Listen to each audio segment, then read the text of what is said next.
This is the VOA Special English Education Report. Students in Washington, D.C. returned to classrooms in August to begin a new school year. But at least 5% of their teachers did not return with them.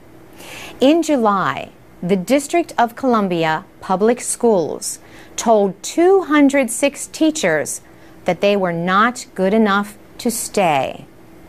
The school system in the nation's capital dismissed 75 teachers in 2010.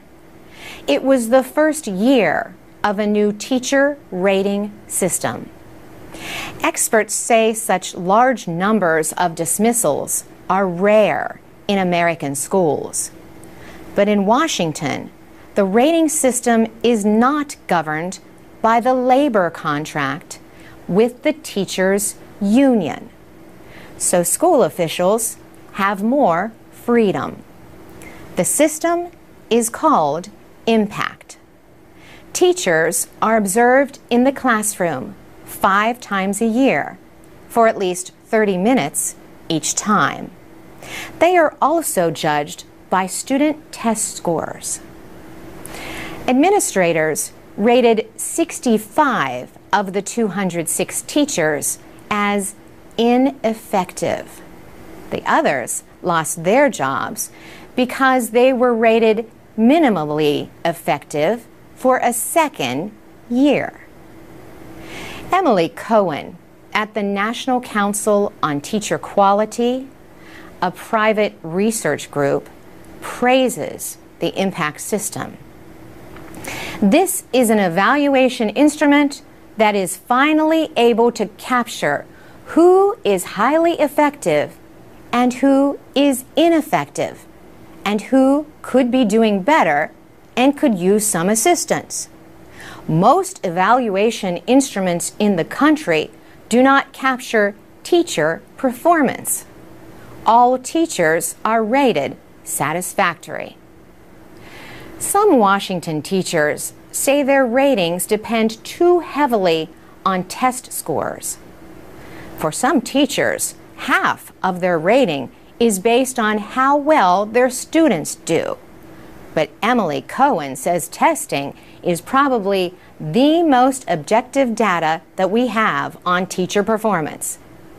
The district is also looking at other things, she says, so it's not just looking at student test performance. Teachers with the highest rating can receive a bonus of up to $25,000. In addition, they can receive a pay increase.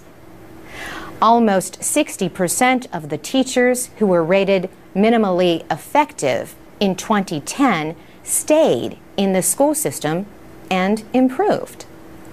School officials say these teachers received help to become better. The Washington Teachers Union says impact unfairly hurts teachers who work in schools with high rates of poverty. The Washington Post reported that most of the teachers with the highest rating work in schools with lower poverty rates. For VOA Special English, I'm Carolyn Presutti. For more education news and to learn American English, go to voaspecialenglish.com. This is the VOA Special English Education Report. John Wooden died in June at the age of 99. He was one of the greatest 20th century Americans in sports. He was an excellent college basketball player. He led Purdue University to a national championship in 1932. After college, he was a high school coach.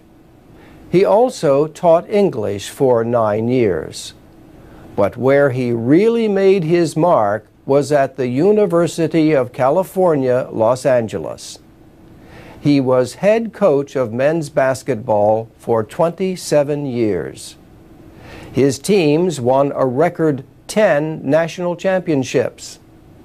These included 7 in a row during the late 1960s and early 70s. The Bruins have won just one other championship since then. He coached famous players like Kareem Abdul-Jabbar, known then as Lou Alcindor, and Bill Walton. Several years ago, Kareem Abdul-Jabbar spoke at a ceremony honoring John Wooden.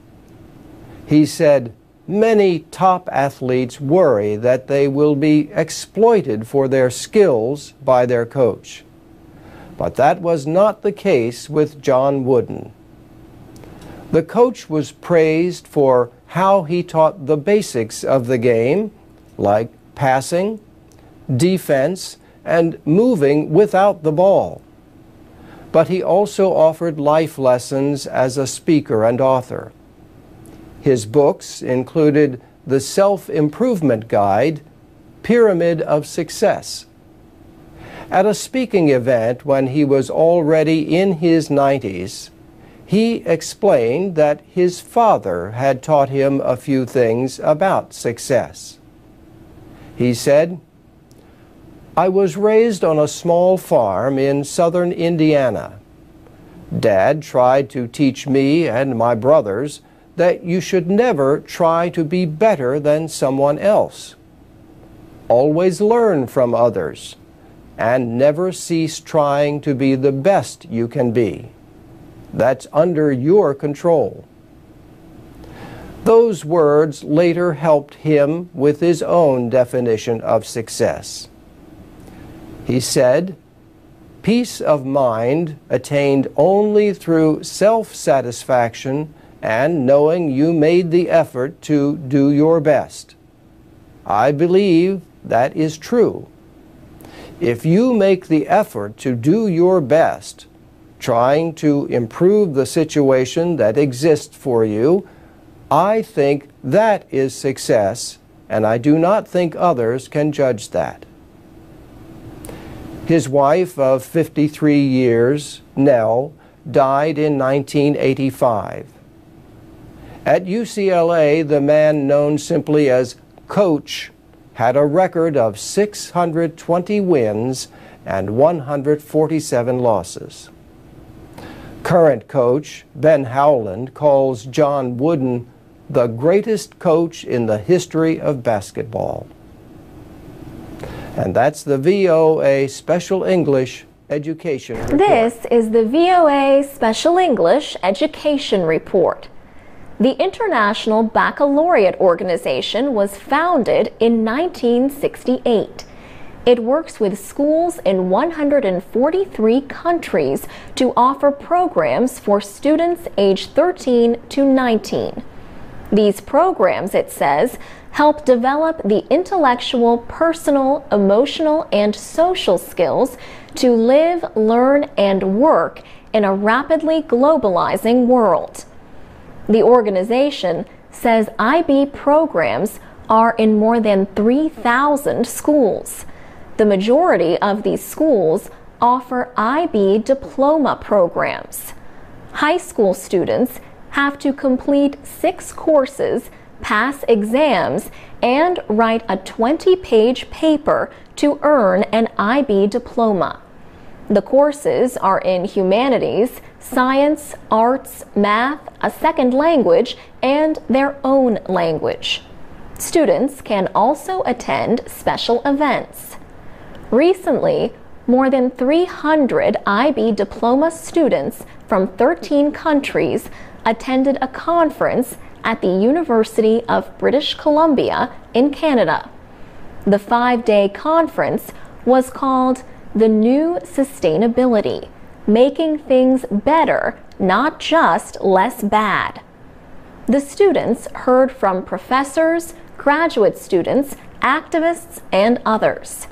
One of the speakers was Drew Deutsch, director of IB Americas. He says the conference was meant as a way for students not only to learn about the environment, but also to develop lasting relationships. He says conference organizers want to send the students back to their schools to deal with issues related to protecting the environment. But he says they want these students to become students of the world and to form bonds with peers their own age from around the world. He adds that with social networking and other tools, these relationships can last a lifetime.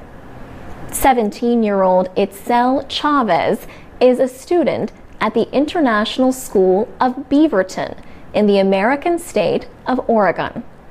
She was one of 21 IB students who received scholarships to attend the conference. She said, "I applied for a scholarship and I had to write an essay." Her school chose only one person, and she got to attend. She says the main speakers would describe a sustainability program or tell how a special project improved the environment in their community. Then the students had to choose a project to present to the conference. Itzel worked on a video. It asked students 3 questions about sustainability and how they would make it happen in their own communities. After the video, group members went on stage to tell what they themselves would do to protect the environment. For VOA Special English, I'm Alex Villarreal. I'm Carolyn Persutti with the VOA Special English Education Report. March 1st was the 50th anniversary of the Peace Corps. President John Kennedy began the program in 1961. The Peace Corps sends American volunteers to provide technical assistance in education and other areas in developing countries. Amanda Pease is one of almost 40 volunteers serving in rural schools in Sierra Leone. Ms. Pease teaches science at St. Joseph's, a high school in eastern Sierra Leone. She studied chemical engineering at the University of California, Los Angeles. She decided to serve for 2 years in the Peace Corps after she finished her degree. Peace Corps volunteers left Sierra Leone in 1994 because of civil war. But now they are back. Science teachers are in especially short supply. Efforts in Sierra Leone to get more children through primary school have led to crowded high schools. Amanda Pease is the only chemistry and physics teacher at her school. She says she has to work hard to get students more interested in learning. She says what she loves best about her experience is the magical moment when students understand a chemical process or ask her for more exercises. More than 8,000 Peace Corps volunteers are currently serving around the world. Volunteers become part of the community where they work and live. Travis Bloomling from Pennsylvania teaches English in a rural Indonesian community. He says learning English and at least having some knowledge of the language can help people when they look for a job or meet people. Mr. Bloomling's family expressed concern for his safety in a country where Islamic militants have sometimes attacked Westerners. But what concerned him, he says, was the thought that leaders in his village might not welcome him. But he says he could not have been more wrong. They have permitted him to enter their homes. He joined them in their Muslim meetings. He joined them while fasting. And he has even entered the mosque. In addition to Indonesia, Peace Corps volunteers in East Asia serve in China, Thailand, Cambodia, Mongolia, and the Philippines. For VOA Special English, I'm Carolyn Presutti. If you have a Peace Corps story to share, go to voaspecialenglish.com, or you can post a comment on our Facebook page at VOA Learning This English. is the VOA Special English Education Report. One job of an athletic trainer is to treat injured athletes. But does it make a difference if the trainer is male or female? Sometimes, yes, if an injury or condition is a male problem or a female problem. Then athletes say they are more likely to want treatment by someone of their own sex.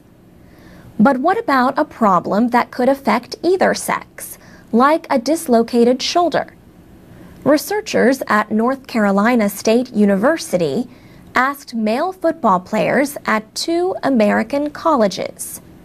The study found that those players would still probably choose a male trainer unless the injury made them feel depressed. Then they would most likely choose a female trainer. The researchers offer 2 possible explanations. They say football players might be seen as weak if they talk about their depression with a male trainer. Also, over half the players described female trainers with words like caring, nurturing, and affectionate. The researchers say this shows that gender stereotypes have influenced the opinions of the players about women. They say the concern is that players might see the training room as not the place even for well-qualified women. The study, led by Heidi Grappendorf, is in the Journal of Athletic Training. Trainers are an important part of an athlete's life, but an organization based in California is working with coaches to help influence boys to show more respect toward girls and women. Feroz Moideen is director of the Coaching Boys into Men program of the Family Violence Prevention Fund. He says the nonprofit organization works with police, judges, teachers, and coaches.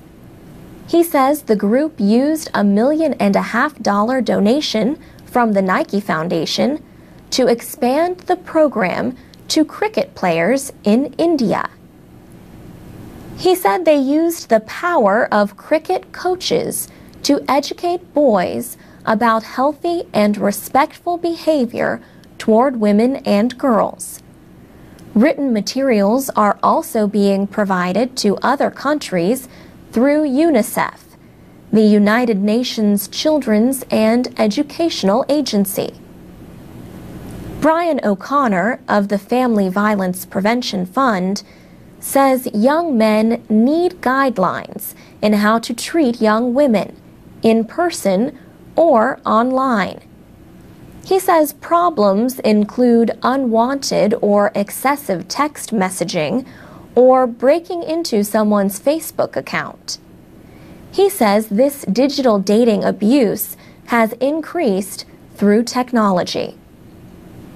And that's the VOA Special English Education Report. This is the VOA Special English Education Report. Last week, we told you about a program that trains women in prison to start their own businesses after their release. Today, we tell you about one of the few prisons in America that offer college-level classes, San Quentin State Prison in California. Judy Lewin volunteered to teach in the college program at San Quentin in 1999. She was a graduate student. The program had a small group of volunteers and no money. But a year later, the director resigned. Miss Lewin agreed to run the program until a permanent director could be found. But once I started doing the work and got more deeply involved, I started to think more and more about what this program could become. The Prison University Project seeks to prepare men to lead thoughtful and productive lives inside and outside of prison. 20 courses are offered each semester. Classes offered this past semester included English, math, United States history, and Russian and Soviet history. Others included Asian American theater, Spanish, biology, sociology, philosophy, and criminal justice. 300 inmates take classes every semester. They earn credits toward an Associate of Arts degree in liberal arts from Patton University in Oakland, California. Ms. Lewin says getting teachers to volunteer is not difficult, although some are nervous about their first trip to San Quentin. She has recruited more than 150 volunteers, including graduate students from colleges and universities in the area. Charles Spence hopes to earn parole from prison one day. He needs a few more courses to receive his associate's degree, and he wants to earn a master's degree in psychology. He says, "This experience really has changed my life. It has given me a lot of tools on how to express myself. This program is really rare in the prison setting, so we are really lucky to have an opportunity to get an education, especially with the way the economy is out there now." More than 100 prisoners have received an associate's degree. Many more have continued their college studies after their release. The project receives no state or federal money. It operates with donations from people and foundations. Jody Lewin wants to keep expanding the college program at San Quentin. There is a long waiting list of prisoners who want to take classes. For VOA Special English, I'm Mario Ritter. For more programs and activities for learning English, go to voaspecialenglish.com. I'm Alex Villarreal with the VOA Special English Education Report. The Southeast Asian English Olympics were held in February in Jakarta, Indonesia. High school and university students competed to demonstrate their English skills at the Anggrek campus of Binus University. The Bina Nusantara English Club at the university started the English Olympics in 2005. The yearly competition was formerly known as the Nationwide English Olympics. This year, the club invited other Southeast Asian schools to send ambassadors to join students from Indonesia. The organizers hoped to have 400 or more students take part. There were 6 areas of competition. One was based on Scrabble. This is the board game where players try to form words from letters with different point values. Other areas of the competition included speech, storytelling, and newscasting. Students were judged on their ability to present the news. Johannes Napis is the 20-year-old chief executive officer of the Olympics. He says the biggest event was the debate competition, which included international judges. He says the competition used the British parliamentary system, but debaters could use either British or American English. Organizers of the Southeast Asian English Olympics got support from the American Embassy in Jakarta and VOA. The finals took place February 19th in a new high-tech American cultural center called At America. It opened in December in the Pacific Place Mall in Jakarta. 100 Indonesian high school students came to the At America Center. They chose their favorite entry in the 6th area of competition, short movie making. But adult judges chose the winners of the gold, silver, and bronze medals. Johannes Napis says the Southeast Asian English Olympics might expand next year into the Asian English Olympics. He said people from Bangladesh and China wanted to take part in the Southeast Asian English Olympics, but they could not accept them.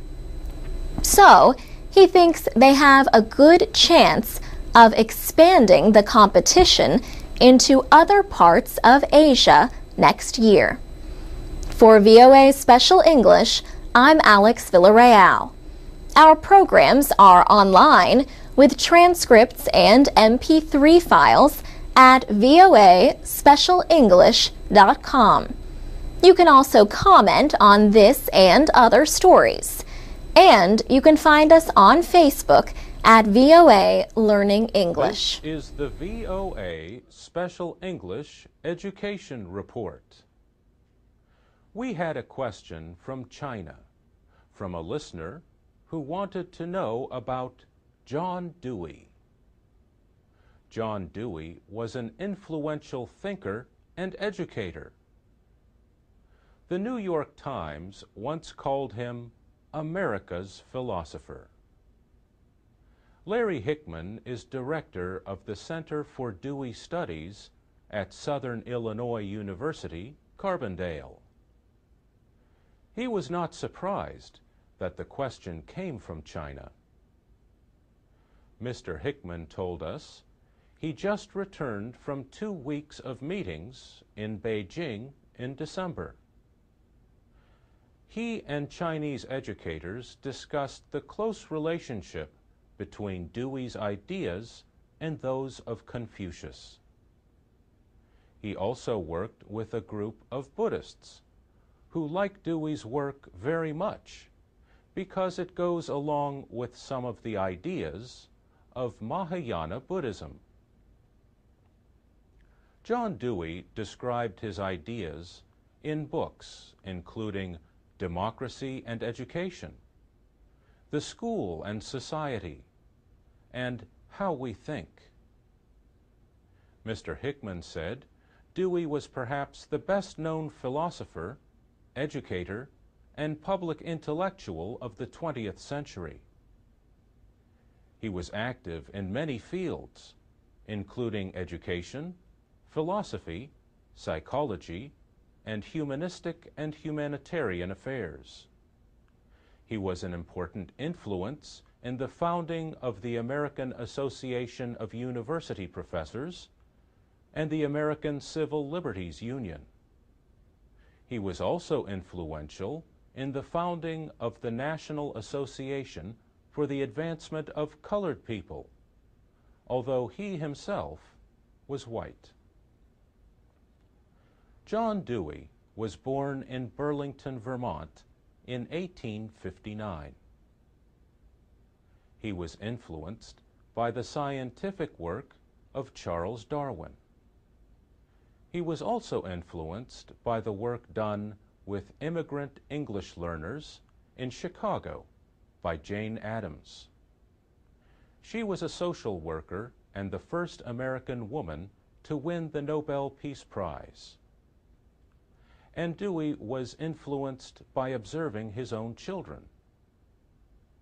At the University of Chicago, he founded the Laboratory School. But Dewey would likely have disagreed with many current practices in American education, like the wide use of standardized testing. Larry Hickman said Dewey thought that testing had its place, but that testing should be more like medical tests. They should be testing for individual needs, interests, and abilities, and not to compare one student to another. John Dewey died in 1952. But Dewey scholar Larry Hickman says his ideas are still being taught in education schools. And that's the VOA Special English Education. This is the VOA Special English Education Report. India was once a colony in the British Empire, but now Indian tutors are helping to teach math to some British children over high-speed internet connections. Early results suggest that online tutoring may improve student performance, but not everyone is happy at this so-called outsourcing of tutors. Students at Raynham Primary School in London gather at 3:30 for their after-school math lessons. 5 time zones and thousands of kilometers away, their math tutors are also arriving for class. Each pupil gets an individual online tutor. The students work with activities on their computer screen and wear a headset and microphone to talk to their tutor. Their classroom teacher, Altis Basson, says he has seen an improvement in results. Children who struggle to focus in class focus a lot better on the laptops, he says. 9-year-old Samia Abdul Qadir says she enjoys the online lessons. It helps me because sometimes when we're doing it in class, I don't hear the teacher very much and I don't understand, but online is better, she says. Her friend, Abdul Fadil Badori, agrees. He says online you can hear it. It's not shared by everyone. Everyone has different topics they are learning. Tom Hooper started the company that provides the online tutoring. The company is called Bright Spark Education. He says, children today feel very confident online. They feel very engaged. They feel very in control. And that's half the battle with education.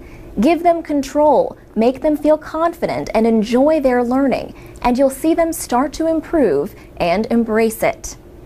Online tutoring costs between $20 and $25 an hour. An online tutor is about half the cost of traditional face-to-face coaching. But some people say an internet connection is not enough of a connection for teaching and learning. Kevin Courtney is Deputy General Secretary of Britain's National Union of Teachers. He says there's a really important emotional connection between a teacher and a child, whether it's a whole class or whether it's one-to-one. You need that immediacy of feedback, and we're not convinced that that can happen across an internet connection. In one of the wealthiest countries in the world, we think that we can afford to have teachers with the genuine emotional connection there with the children. Bright Spark Education says the online tutoring is used only as an addition to supplement regular teaching. The company says its service does not represent a threat to teachers' jobs in Britain. Some parents say they are satisfied with the results. And what about the children? Some say they love it, but at least one declared, "I hate maths." So math, or maths as the British call it, is still not everyone's favorite subject, even with the latest technology to teach it. For VOA Special English, I'm Alex Villarreal. You can watch a video of the online tutoring by going to voaspecialenglish.com. You can also find English teaching activities, plus MP3s, podcasts, and transcripts of our programs.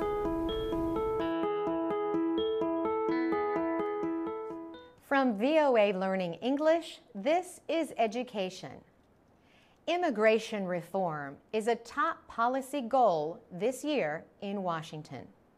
President Obama and a group of Democratic and Republican senators who have been preparing legislation agree on one thing. Millions of immigrants who are in the United States illegally will have to start learning English before they can begin the process of becoming legal residents. But school systems that face shrinking budgets are still cutting or eliminating English classes. Overcrowding is especially bad in California. That state is home to 1 of every 4 non-English speaking immigrants in the United States. But Margie McHugh of the Migration Policy Institute predicts a huge amount of unmet demand for English training all across the country. She says the current system is too limited. Until recently, California law provided money to be used just for adult education. But to help schools meet funding shortages, state legislators let them use that money for other programs. In Los Angeles, the adult education program has been cut by 75%. Once, the school district offered English at hundreds of neighborhood sites with day and evening classes. This year, the teaching hours will be reduced. California Governor Jerry Brown wants to take responsibility for adult education away from school districts. Their main focus is on children. He wants to give the responsibility to community colleges. Adult schools across the country are experimenting with computerized English instruction. They hope software will help substitute for the individual attention that beginning students need. For VOA Learning English, I'm Carolyn Presutti.